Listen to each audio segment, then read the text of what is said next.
With the IAEA report saying wastewater from Fukushima conforms to its safety standards, Japan's discharge plan will go ahead as planned, as Tokyo embarks on communicating with its neighbors, including South Korea, perhaps at the summit level. The South Korean government has renewed its earlier stance that it respects the IAEA report, adding its own in-depth analysis is still in the works. Having collected key debris from the failed North Korean spy satellite launch, South Korea's Joint Chiefs of Staff has concluded that the satellite had no practical utility following a joint investigation with the U.S. It's July 5, 2023. This is News Center. Good evening. Thank you for joining us. I'm Yoon Jung-min. Now, with the green light given by the UN Nuclear Agency, Japan may begin discharging Fukushima water into the sea as early as next month. It'll likely ask for understanding from Seoul during a meeting between the leaders of South Korea and Japan, reportedly scheduled for next week. Our foreign affairs correspondent Bae Eun-ji starts us off. The Japanese government has reportedly started to discuss plans to release wastewater from the Fukushima power plant into the Pacific Ocean as early as August. That's according to the Nikkei Shimbun on Wednesday, a day after the International Atomic Energy Agency released a comprehensive report confirming the safety of Tokyo's discharge plan. The UN Nuclear Agency said that following a 2-year review, it finds Japan's plans to be consistent with international safety standards.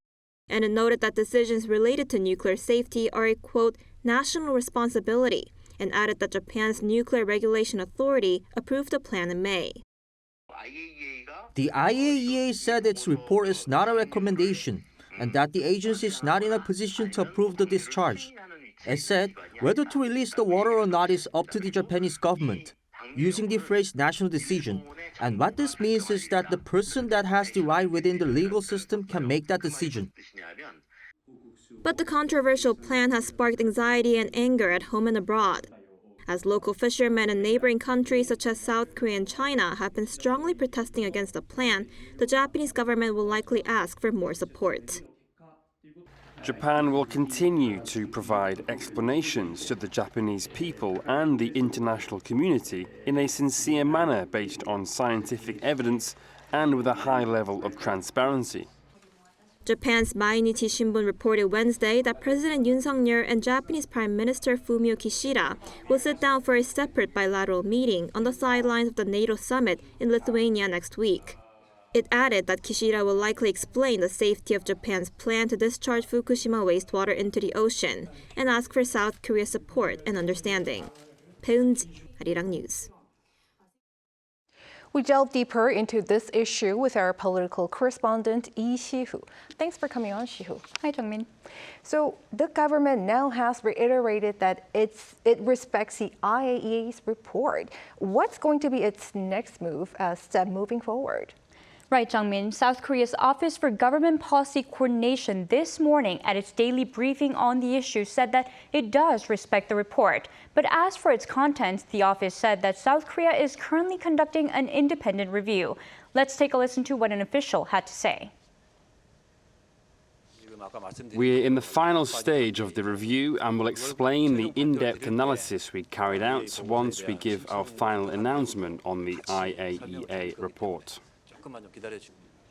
Asking for everyone's patience and waiting for the government's final review, the same official said that the Korea Institute of Nuclear Safety has been conducting its own review for South Korea, separate from other countries. The government is also doing all it can to speed up the process and to deliver the results without further delay. Furthermore, it will closely cooperate with the Japanese government to continuously monitor the process to see if it's being carried out as planned.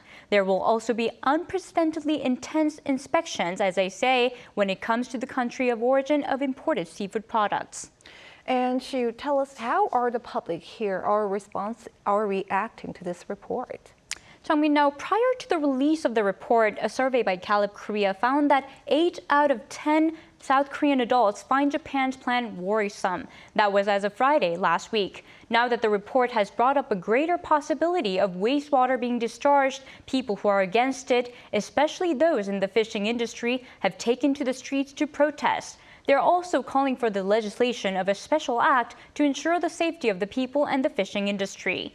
But some others in the industry, like the National Federation of Fisheries Cooperatives, have said that they should come up with ways to persuade the public to continue to consume their products despite the anxiety and concerns.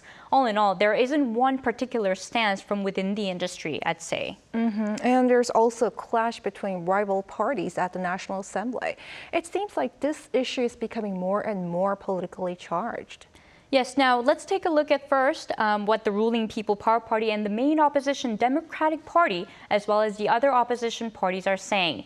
Now, the PPP's floor leader Yoon emphasized that experts in the field worked for 2 years to finalize a report, implying that the report has credibility. He also said the government needs to come up with plans to support this domestic fishing industry and assure that there will be no imports of seafood from the Fukushima region. Now, the PPP leader Kim Ki-yeon echoed Yoon's comments but also questioned the DP's motives for denouncing the report. He said that the opposition, which refuses to believe the IAEA report, has an ulterior motive, like making the current administration step down. Now, it's true that the DP, which was the ruling party until around a year ago under the Moon administration, has previously shown its trust in the IAEA. However, the party has called the report, quote, empty this time and said that it does not show the result of the test or inspection results of their liquid processing system's performance sufficiently. Now, the DP leader Lee Jae-myung has urged that we should ask questions, argue, and take responsibility for the issue in order to protect the people. The party also said that it's considering introducing a bill that aims to ban seafood imports from all regions of Japan if Japan decides to release the wastewater without permission from South Korea and other nearby countries. An overnight protest is also being planned. All right, we will have to keep an eye on that. Thanks for that report, Shihu. Thank you. It took nearly 2 years for the IAEA to come up with its comprehensive report on Fukushima, containing reviews and on-site inspections. Our Kim Jong-sil explains details of how this report came to a close. In April 2021, the Japanese government asked the IAEA, an internationally credited nuclear watchdog, to review its plans to discharge the wastewater stored at the crippled Fukushima Daiichi nuclear power plant into the sea. After accepting Japan's request, the IAEA formed a task force made up of top specialists from within the agency and internationally recognized nuclear safety experts from 11 different countries. These countries include the US, China, the UK, France, Russia, Canada, and South Korea, with Kim Hong-seok, a nuclear expert from the Korea Institute of Nuclear Safety, becoming one of the members. There were 3 major components that the IAEA inspected. First, there was an assessment of whether the wastewater treatment procedures are safe and not harmful to the environment. Second, whether the Japanese nuclear safety authorities were in control and monitoring the procedures properly. Lastly, an independent sampling and data analysis of the wastewater itself. The task force visited Japan 5 times from February last year until recently. It also published 6 technical reports and met frequently with the Japanese government and Japan's Tokyo Electric Power Company. The IAEA said that, like elsewhere in the world, decisions related to nuclear safety are a national responsibility and that Japan's Nuclear Regulation Authority approved a release plan last year. But pundits say Japan may have waited for Tuesday's IAEA report in order to seek international understanding, as 176 countries are member states of the UN's nuclear watchdog. Kim Jong-sil, Arirang News. The international community has shown mixed reactions to Japan being given the green light to release Fukushima wastewater into the ocean. The U.S. expressed its support, stressing that science should dictate the plant release.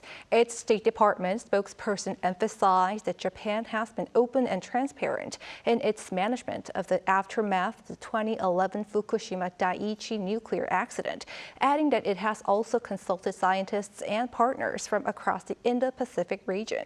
China, on the other hand, has expressed regret. Beijing's foreign ministry said that the UN nuclear agency failed to review the justification and legitimacy of Japan's discharge plan and to to assess the long-term effectiveness of Japan's purification facilities, stressing that the report's conclusion is limited and incomplete. China warned that if Japan acts unilaterally, it must face the consequences.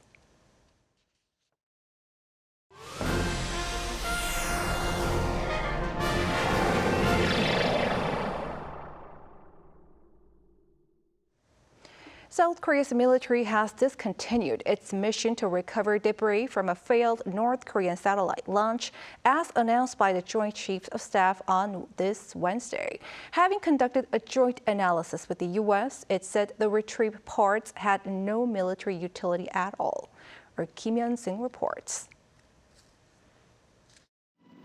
The search is over.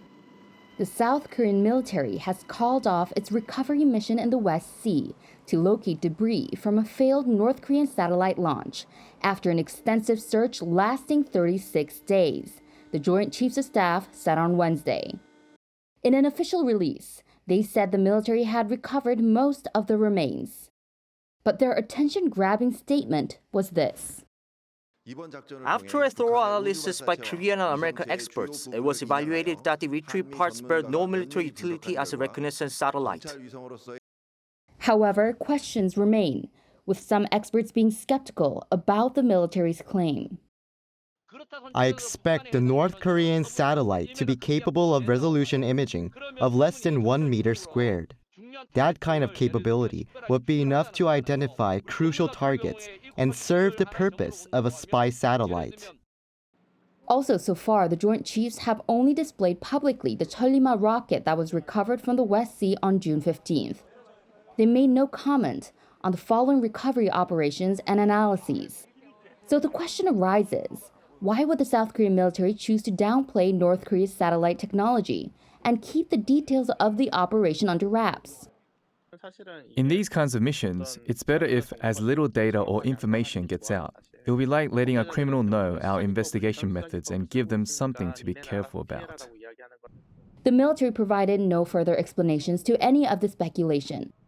Meanwhile, after their unsuccessful May 31st attempt, the North has hinted at another rocket launch to place a satellite into orbit. Experts anticipate that this could take place in the coming months. Eyes remain on the Korean peninsula, awaiting North Korea's next move. Kim Hyun-sung, Arirang News.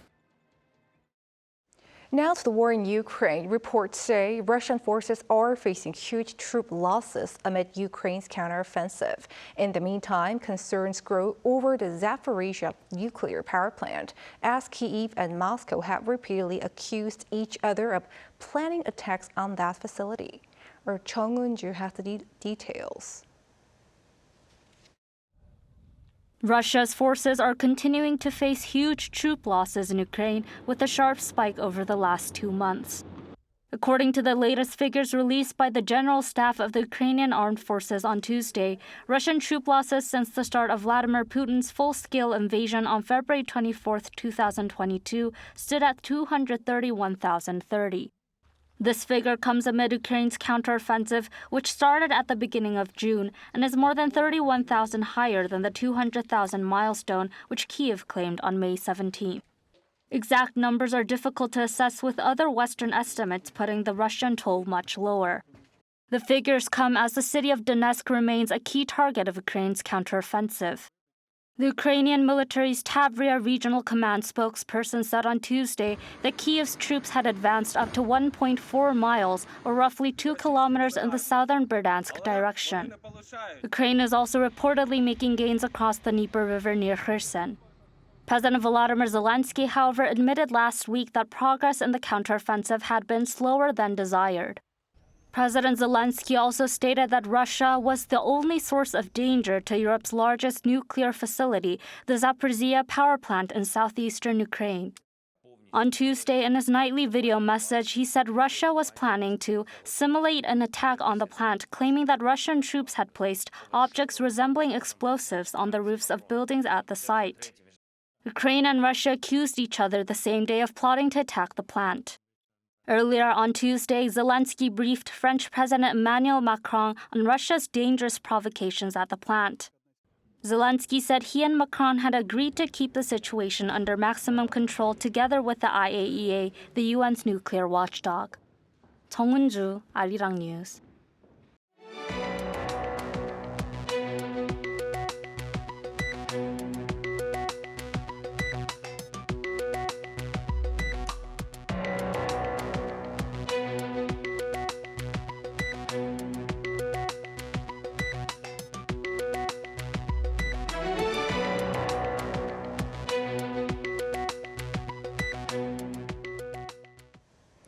President Yoon says science and technology are the most important factors to protect and expand freedom as he attended the first World Congress of Korean Scientists and Engineers in Seoul on Wednesday. The event is designed to bring together scientists and engineers that are Korean or have Korean backgrounds from across the world and promote exchanges of information and ideas. This as President Yoon shared his vision to have such an event last year at New York University. He also re-emphasized the government's investment into R&D this year worth more than $23 billion and promised full support for the scientists. The event is expected to bring together some 3,000 scientists and engineers and will run until Friday. Business associations from 11 Asian countries came together to strengthen cooperation in a number of areas, such as achieving carbon neutrality. This took place at the Asian Business Summit on Wednesday, which was hosted in Seoul for the first time in 6 years. 13 organizations gathered to discuss economic tasks facing member countries responsible for nearly 83% of Asia's GDP. A key topic of discussion was the exchange of human resources, with Kim Byung-jun, the acting chairman of the Federation of Korean Industries, stressing the need for simplified immigration procedures. Other topics on the agenda included digital transformation and ways to stabilize supply chains. Most of the South Korean stocks bought by foreign investors in the first half of this year was Samsung Electronics. Korea Exchange and Samsung Securities on Wednesday said the total foreign stock investment made in the first 6 months came at around 12.3 trillion won, or over $9 billion. 98% were Samsung Electronics, followed by chipmaker SK Hynix and Hyundai Motor. One analyst says foreign investors tended to buy stocks with strong growth in exports, such as chips, cars, and the defense sectors, and expects the electricity sector to see a boost in the second half of 2023 following a rise in sales of EVs. Amid the scorching hot weather, Gyeongpo Beach, located in the country's east coast of city of Gangneung, was one of the first to open up its sandy shores for those who wish to escape the heat. Our Song Yoo-jin takes us there. With temperatures jumping as high as 35 degrees Celsius this week in South Korea, it's time to cool off from the sweltering heat. Beach season is finally here for people to enjoy some fun in the sun. So right now I'm at Gyeongpo Beach, located in South Korea's east coast city of Gangneung, and this is one of the first beaches that open up to the public this year. Now, opening on the beach might sound a bit confusing. So basically, you can still go inside the water before the official opening, but the difference is that there are no lifeguards, shower booths, or tubes you can borrow. More than 135,000 sunseekers have visited Gyeongpo Beach as of Wednesday after it opened on July 1st. This is a 30% drop compared to last year's early days, but that's because the beaches had opened earlier. Last year, we noticed scorching temperatures from mid-June, leading to early beach visits before the official opening. Because we were concerned for visitors' safety, we opened the beach a week earlier this year. But as this is the first summer with no social distancing rules, more beachgoers are expected than the previous years. I can definitely see more people than last year, and no one is wearing masks this year. I can really feel that COVID-19 is over. For our generation, Gyeongpo Beach was the #1 travel spot. The scenery is still amazing like before, and I remember bringing my kids swimming when they were young. Throughout this week and next, a total of 264 beaches across the country will join the party until they close late next month. So if you're looking to cool off this summer, it's time to grab your shades, put on some sunscreen, and hit the beach. 송유진, Arirang News, Gangneung.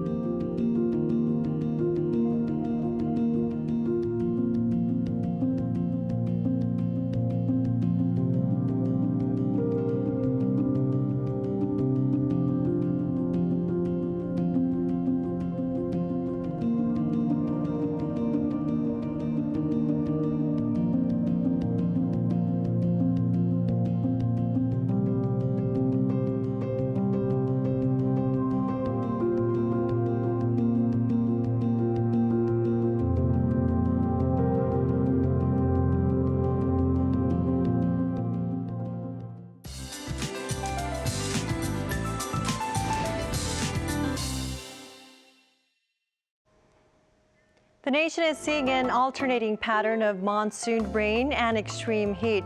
Now that rain has tapered off, temperatures will be on a rising trend as a new high-pressure system will filter in. Daytime highs will be topping out at 31 degrees Celsius tomorrow.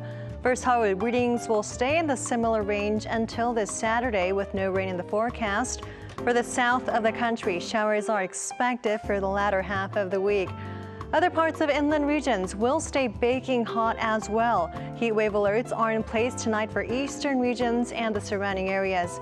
With increased humidity levels from previous downpours, temperatures will feel hotter than the actual readings. Drink plenty of water and try to stay indoors. For parts of the east, gusty winds are in the forecast. Strong wind advisories are in place for parts of Gangwon-do and Gyeongpo provinces tonight. Most regions will be under sunny skies. Seoul will start off at 23 degrees. Maximum temperatures in Seoul will be reaching 31, Gwangju 32, Daegu and Gyeongju will be hot at 35 degrees. On Sunday, central regions, including here in Seoul, will see brief showers. That's all for now, and here are the weather conditions around the world.